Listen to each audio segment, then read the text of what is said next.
Hello everybody, this is Christian back from Blue vs. Orange TCG, back with another dancing co-host. You know who he is. He's been on the channel a few times. It's Richard Wyatt. Richard Wyatt. Hi. Why are you here today? Hey, man. Why are you here today? I was fortunate enough to win the most recent event, the November T1 Open for the Alphatron series. I was able to take it down. It was a really great tournament. It was fun. T1's the best format. Amen to that in one. my opinion. There's no disagreement there. No one would disagree with you, I don't think. It is the favorite of the channel, right? I'm assuming. Okay. Ironically, I think I have more full content currently up right now than I have T1 content. As weird as that is, but we'll have to. Well, you have the T1 tier list, and if you take it by raw amount of time spent in the tier list, I'm pretty sure you have more T1 content. Probably because I have two T1 tier lists for two different seasons. So that's a fair point there. So, ooh, you gonna do one for season 5? I think that'd be pretty impossible. I think there's too much stuff out there. I could probably There's so much stuff. It's wild. I think you could do it if I went through all the decks that people played and not what people could be playing, right? That's fair. I think you could also do it if you literally set a timer, like you're like, I have 3 minutes to talk about this. And sometimes that's just not enough for some of the decks or characters, right? Right. Maybe even just. So what if? So let's see. So hypothetically, I know we're way off base already. Hypothetically, you're doing a tier list and you give yourself a 3-minute timer, but each person on the episode gets 2 extensions they can apply during the course of the video. Okay, I see where you're going. So you kind of like you make it almost like a game. Be like, I'm gonna budget for this one. Maybe it have to be like a speed dating thing, where like it's 4 people, speed dating, and then like they get 3 minutes to talk about a character, and as soon as it's done, they have to skip and go to the next one. Yeah. Speed dating tier list for T1. Listen, coming to a channel near you. Anyway, oh my God. Getting back on track. You did win the November T1 event, the first monthly event for Season 5, so it's a really good start for slaying Season 5 championship here, Richard. What did you play? I'm leading. You are. What did you play at this event? I played, so the deck name on Teletraan, I'm pretty sure it's public. It is called A Pocket Full of Sunshine. Yep. And it's because I'm playing all the best cards. I'm just trying to play like basically a true mid-range strategy and a star lineup that has never won anything before. Do you want me to shift away from my face so we can actually see the cards? Sure. Let's get into it. Okay. We'll get into it. We'll just move right in. All right. How is that? If you can do it just a tish bit lower, perfect. We'll get my belly out the way. How about that? Is that good? That's perfect. That looks fantastic. Okay, great. So this is the lineup that I ran. So as you can see in front of you, it's a 3-wide lineup, and I'm actually playing a 10-10-5 split on stars, which I believe has never won an official tournament. No, definitely not. And it's got all sorts of goodies in here. So we've got a couple all-stars from ATP-5, probably the best aggressive 5-star character, if you can afford it in your deck, like flip intensive wise, and then the best head that's ever been made, Grax, the all-star from Wave 5. Never leaving.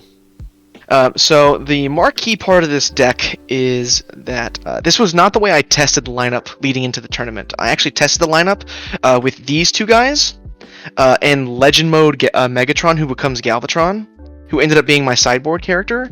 And the reason I constructed my deck that way was because it's a clean swap if you board these 2 guys, if you board Highbrow and the head out for Megatron, and this lineup still allows Megatron to arise. And the reason you would do this is the deck in its starting configuration with Highbrow and Grax actually struggles to put out early aggression, so it's worse going first than going second. And against aggressive decks, you have a hard time racing if they're like pure orange. Yeah. Yeah, so going first a lot of the time, you would board in Megatron.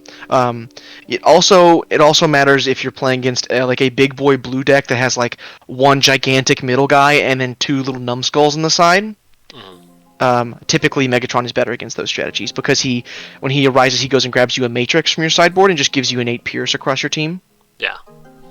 But the reasons to play this deck are like threefold, right? So the first is that you get a mercenary So you get to play Opportunism and Opportune Offensive and one Huge. Opportune Repairs you'll see in the deck when we get to it later. So you get to play the Mercenary cards, which is really powerful, like Soldier's Blaster.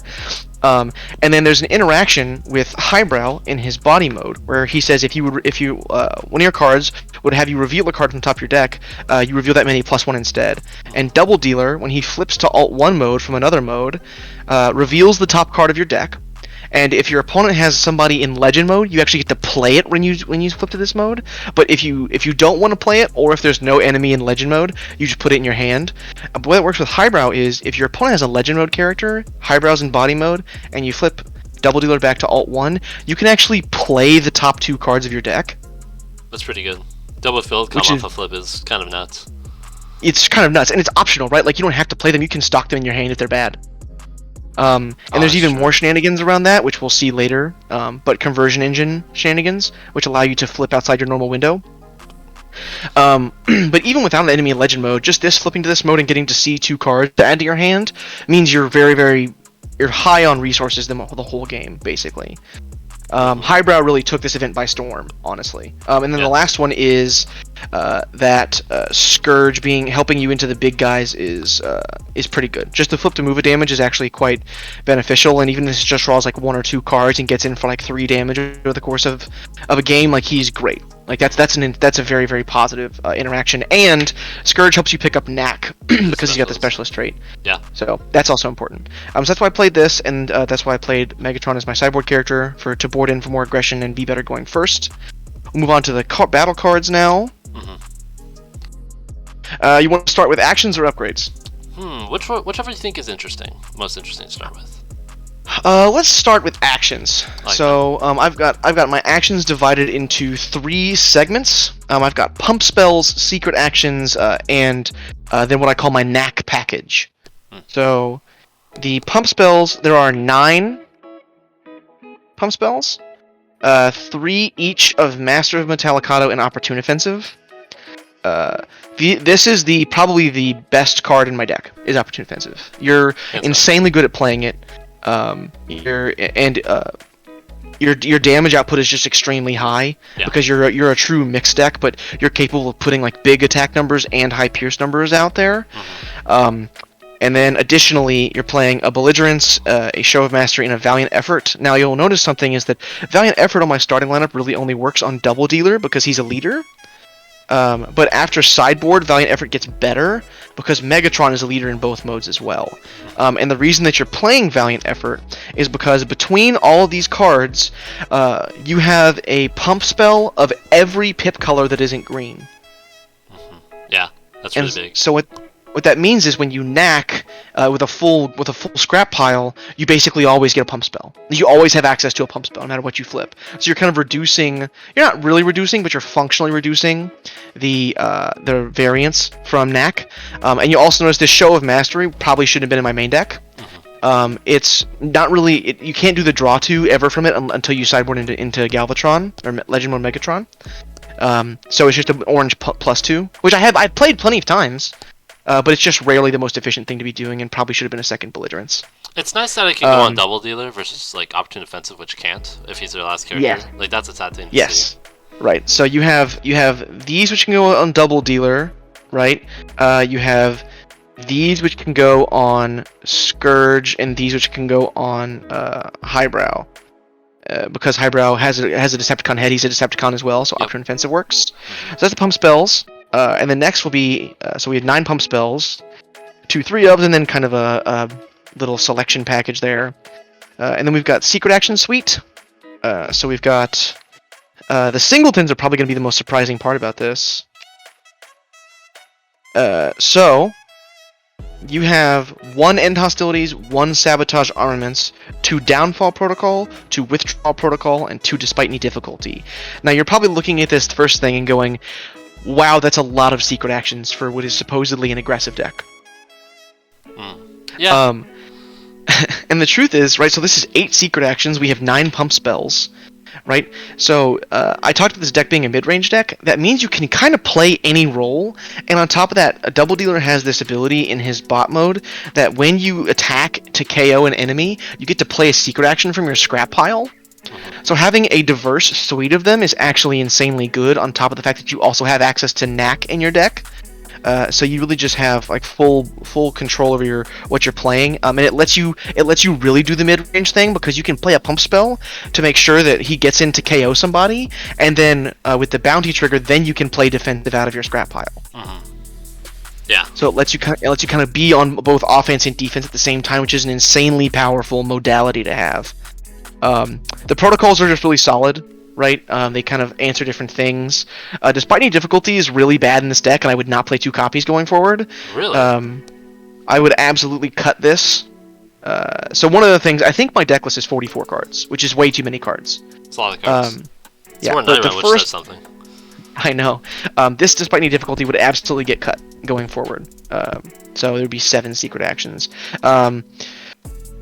So that covers that, and we'll go into the knack package, which is 2 copies of knack and then just a swath of singletons that are interesting or situationally good. I like it. So here's the 2 knacks.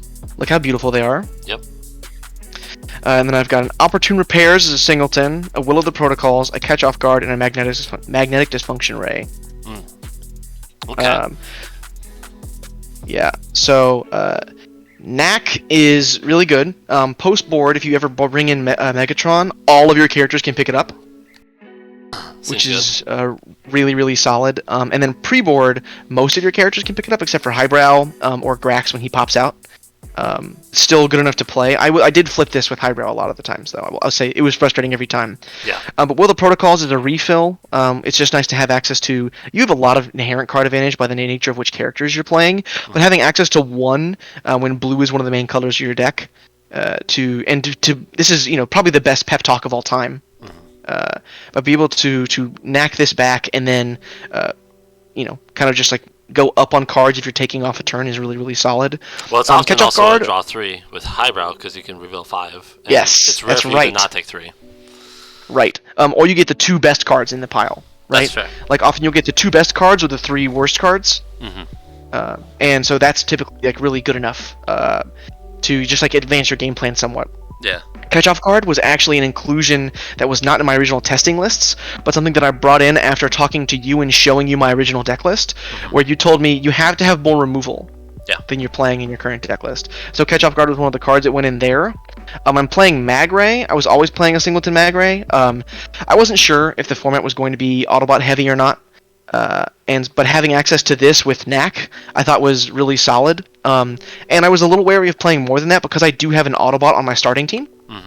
So it would be dealing 2 to that guy, although the opportunity cost for that was not as high as I originally thought it might be or feared it might be, because of the fact that you just have so much HP on your starting team. So I didn't count this earlier, but DoubleDealer has 15. Highbrow plus Grax is 17 before Grax pops out, plus another 5 from Grax when he pops out. And then you have 10 from Scourge on your starting team. So in case those of you don't want to do math for yourself at home, that's 47 HP. For T1, that's pretty good. That's a full con In deck. T1, that's a full con deck, right? And then when you board in Megatron, you lose like 6 HP, but you gain a lot of aggression. So tomato potato, right? And then Opportune Repairs. This is the second card that I would have cut from my deck list. This is actually this might even be the first card I cut from my deck list. This card was good once through an entire tournament. Yeah. And every other time I drew it, I was just looking for a way to get out of my hand. Yeah. I can understand that. Plus, you have to remember to board it out when you bring in Megatron, because then it just goes dead. Oh yeah, no kidding. There was a game where I forgot to board it out, and I drew it, and I went, I should lose. Like, I should concede right now. Right. Well done, So, Matt. but between this kind of knack package that I just talked about, right, this and the fact that you get to play secret actions out of your scrap, and you have so many pump spells, you have just like a really, really, really, really flexible game plan. Some people could absolutely be taken over by the decision fatigue, by how many choices you have to make, like which plan you're committing to at any given point in the game.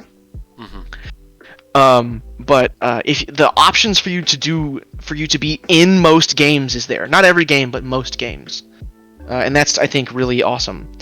So we'll move on to upgrades next. We'll start with weapons, because that's where every deck should start. And that's not an opinion, that's a fact.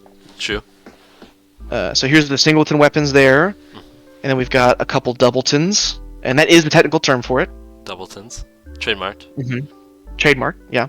And then through Grenade Launcher, because I did talk about this just being a pile of good cards. Yep. Right? So one of the first thing that should jump out to you is that I have a weapon of every color. I have an orange, black, green, white, and blue weapon. And honestly, if some of them are situational, I have more of that pip, right? I've got a Soldier's Blaster and a Scoundrel's Blaster. I've got an Energon Axe and a Scoundrel's Blaster, right? This is never bad to play. This is never bad to play. This is never bad to play. Except for don't put this on Scourge, because it doesn't do anything. That's very bad to play then. Yeah. But yeah, the point is, I'm a Knack deck, right? So I want, when I play Knack, to always have the option to grab a weapon if I have a full scrap pile. So that's why I covered the full swath here.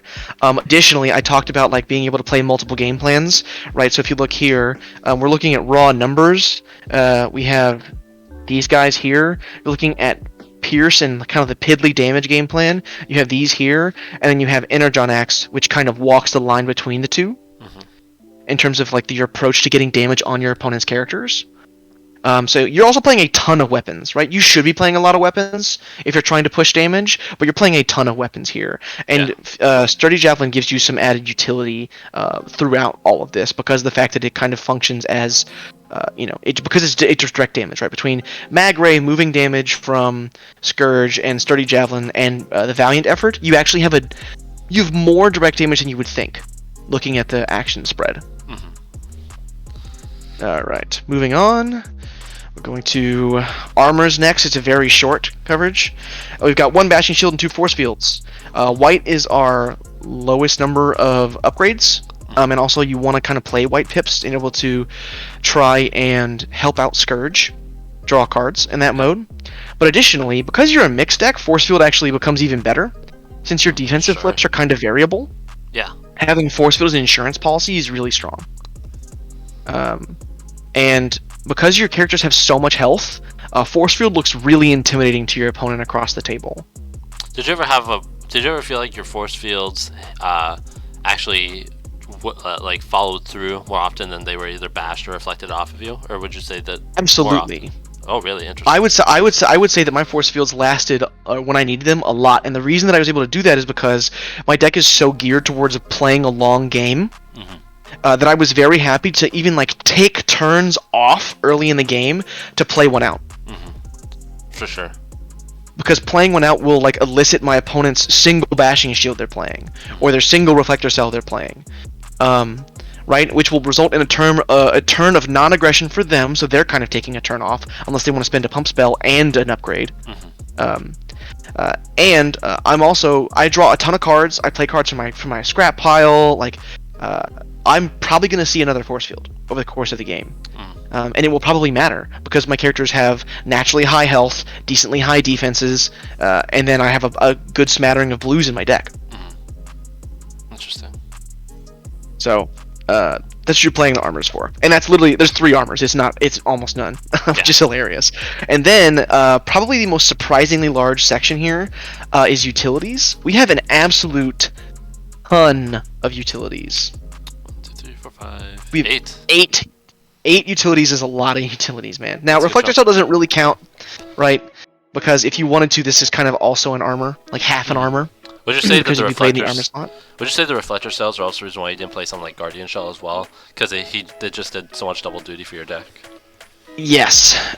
So Reflector Cell being a piece of interaction as well was really important. And believe it or not, being able to repair one off of Highbrow because he is sturdy in body mode was relevant multiple times throughout the tournament. Yeah. Just because it meant my opponent could not kill him outside of combat and had to waste an attack. Yeah. Into him, which is a huge tempo swing. Uplink is... There were not a lot of Ghost Starscreams in this event. And in matchups where there was not a Ghost Starscream, this came out almost every time. Makes sense. This card is insanely good where it's good, and it's insanely medium where it's not. Conversion Engine is a card that probably should be a 2 of in the 40 card version of this deck, but it wasn't originally. Originally, when it was just a 1 of because it had the interaction it has with DoubleDealer. But through testing, it earned itself a second slot, especially when the number of cards went up. I'm not sure that you need 2 Reflector Cells. I think you could probably get away with 1 if you're looking at cards to cut. Opportunism, aside from Opportune Offensive, this is the reason to play Mercenaries. Yep. This card is it looks good, it reads good, it's so much better than you think it is. Yeah. You should sit across someone playing a Merc deck and have them play an Opportunism. It feels like the greatest card ever, just because of like how much little stuff it adds on to the course of the game. Yeah. And again, so between everything, right, so we have a Valiant Effort on the action side of things, 2 Conversion Engines, that's 3, 2 Force Fields, that's 5, and 3 Opportunisms. You're playing 8 White Pips, which is kind of... and 2 Sturdy Javelins as well. So you're playing 10 White Pips, which is probably is not enough to trigger a Scourge every time, but like I mentioned earlier, you don't need to trigger Scourge every time. If you draw 2 cards out that card, it was way above expectation. Yeah. So... but yeah, and then Opportunism is also like one of the greatest things to knack back. Yeah, it has 2 targets, so I want to go back to Conversion Engine real quick. Because that card I think is the most standout card about any Double Dealer deck. I think that card, because it's a card we haven't seen in a long time, and it's because we haven't seen Triple Changers in a long time that really like to use it and not horrendously abuse it, which is I think a really difficult thing to do, right? Because I think in my opinion, Conversion Engine is one of the most powerfully worded cards ever printed in the original sets. Of what no disagreement here. I think it's a most unbelievable card. Do you think that this deck would still be as good as it is without the Conversion Engines, or do you think the Conversion Engines played a really huge part in kind of cementing or kind of propelling this deck higher into your matchups if you didn't have it otherwise? I can frame this actually in a way that's probably pretty easily digestible. So, you do tier list videos on your channel. It's one of the things you've done. We've done them together. They're quite fun and pretty informative, right? Yeah. This card existing walks this deck up a tier by itself. Yeah, I think that's a fair way to put it. 100%. Because I don't know. For those of you who haven't played against this deck, if I'm going second and my turn 1 play is you have a frustrating attack going first because of the defensiveness of my team. Yep. And then my turn 1 play is to flip Scourge, play Conversion Engine on Double Dealer, and then to swing with Highbrow. You're in an absolute world of hurt. Yeah. The tempo has already been it's not Springer levels. No, it's nowhere near Springer levels. Like you're using it to do something. Okay, so you're not using it to do something unfair. Yeah. Right, but you are using it to break tempo. Yeah, absolutely. And in a really hard to interact with way. Mm-hmm. Right. Plus, you just kind of get to cheat a little bit by playing cards outside of their normal window. Yeah. It also means that you get to have the best of both worlds with Double Dealer in particular. So if you can construct a game state where you can on your turn flip to the Hawk mode and get 6 attack on your attack, and all the other additional text here, swing, and then your base 7 if you have these things going on, right? Then on the end of your turn, you can flip him back and get the defense back and draw a card. Or play a card. Or play a card if your opponent's in Legend mode, right? So that was the primary reason I took this deck into this tournament, was because I knew that it would chomp on most Legend mode based decks. Yep. Absolutely. And it did. Like when I played against Legend mode decks, right? Either my opponents had to play scared and couldn't throw their Legend mode character out as a first attacker, which is an enormous bonus to my game win percentage, or they just had to try and end the game as fast as possible, which I was pretty good at stalling them from doing. For sure. So. Yeah. We'll move on to the sideboard real quick, unless you have more questions. I have some more questions at the end here, but I want to see the sideboard first. I think the sideboard's really interesting. Let's do it. The sideboard is really interesting too. So we've got the second in hostilities, the second Magray, the second belligerence. Those are for Autobots, defensive matchups, aggressive matchups. Yep. Staples. Then we've got absorption core, lock-on lasers, the full art one, which is beautiful, and then 2 copies of stable cover, which are the targeted matchups ones. So the stable covers were actually specifically for Ghost Starscream decks. Because, like, for example, there was one in the semifinals that I would have absolutely brought in at least one stable cover against. Yeah. But taking them from swinging for 10 Pierce 10 into 10 is a huge gain when your characters have base 3 defense. Or base 4 defense. Yeah. It's a big game changer, just being like a heal 4 functionally. And you being a knack deck that also gets to play secret actions from your scrap pile. This is better in double dealer decks than people think. I believe it, yeah. You can actually see it, and you can knack it because you're a knack-based deck. You just see it way more often than other decks. Absorption Core is kind of a catch-all. Weren't quite sure what to bring it in for. I did bring it in a couple of times during the event, and it did save my butt a couple of times, especially when I brought in Megatron, because he's 2 utility slots. Yep. So I definitely won one of my quarterfinals match off the back of Megatron having an Opportunism and an Absorption Core in his 2 utility slots. So he's just an extra defense and 2 extra health. Yeah.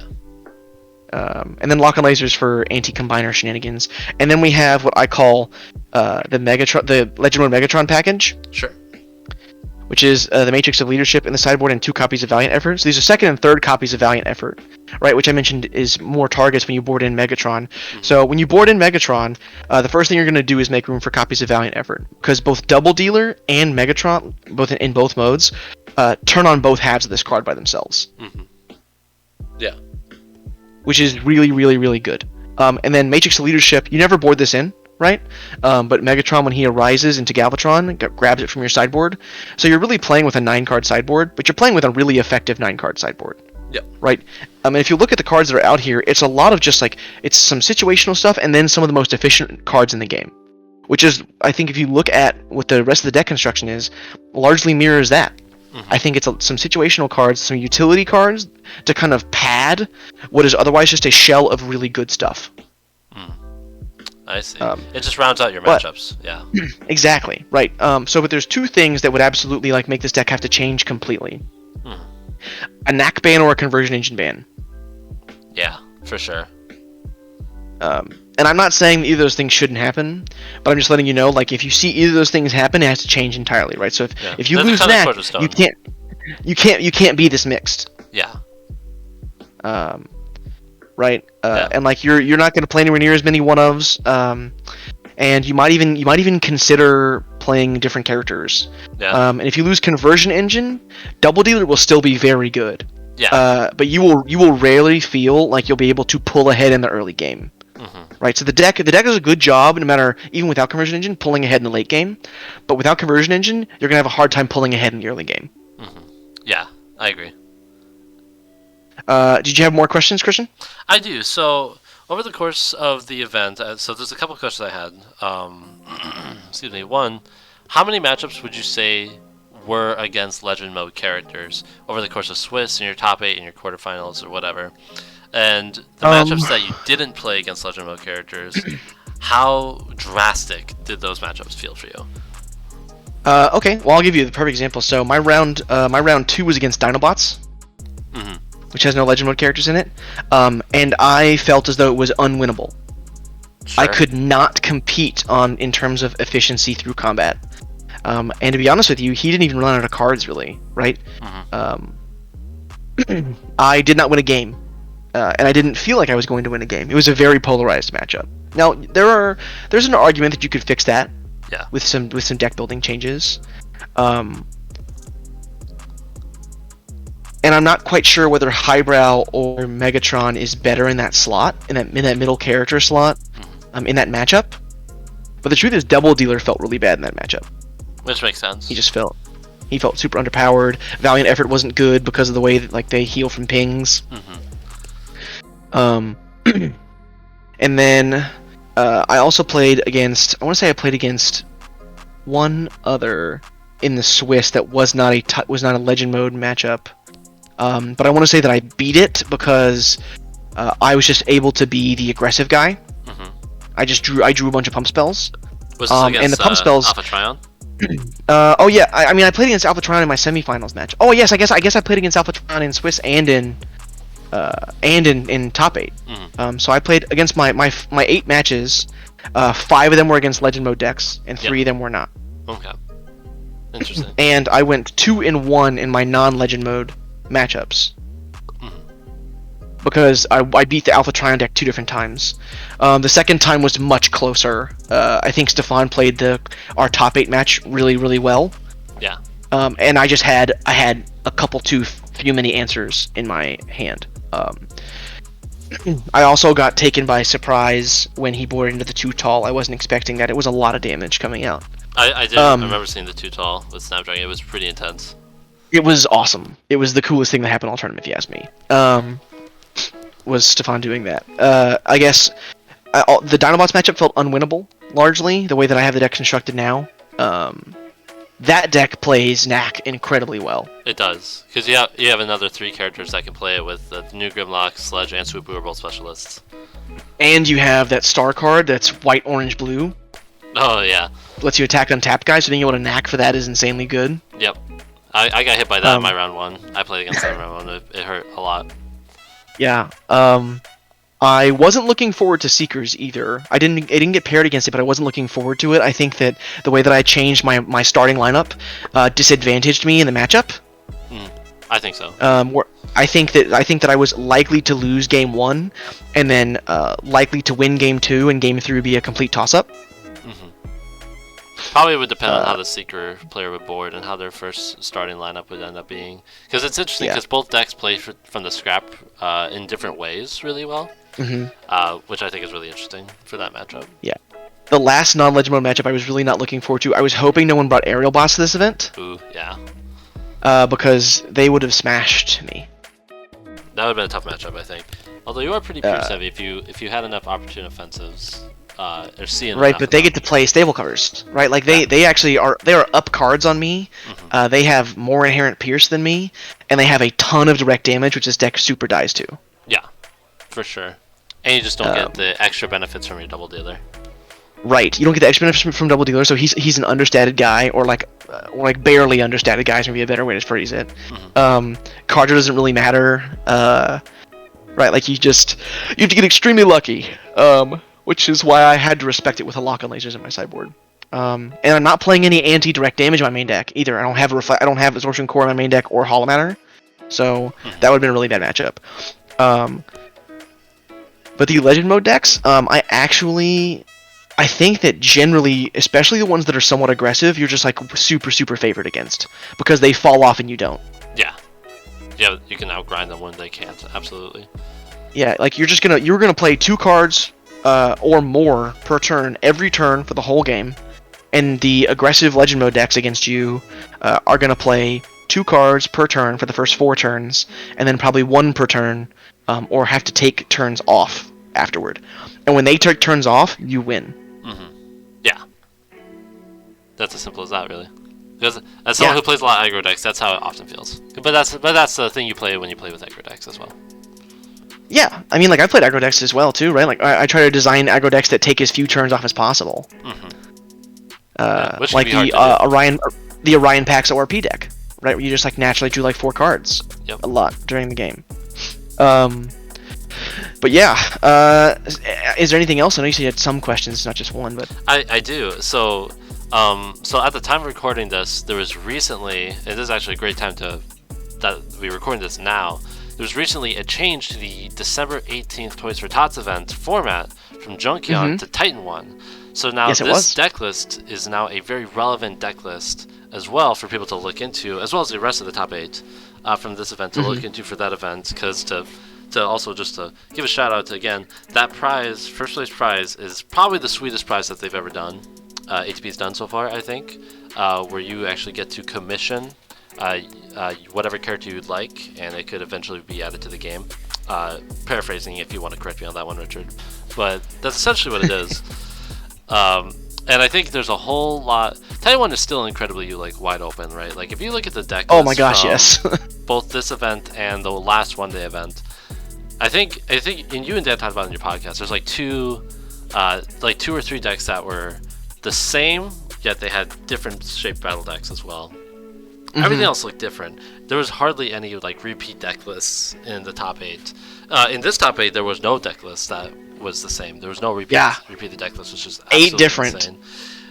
I think as a competitive player, I think that's both exciting and absolutely intimidating going into another event, because now it feels like, because there's so much choice, that it's hard to kind of see what things to prepare for in terms of matchups to expect, right? So I think for the people at home that want to do well in this season, right, and start to learn maybe not just like what decks to prepare for, but start learning like what are things that my deck doesn't do very well against that I need to look into in the future. If you were to play in that event, and I believe you are, and you were not to play this specific deck here, if this was a deck that you were concerned about, the first place November T1 event, what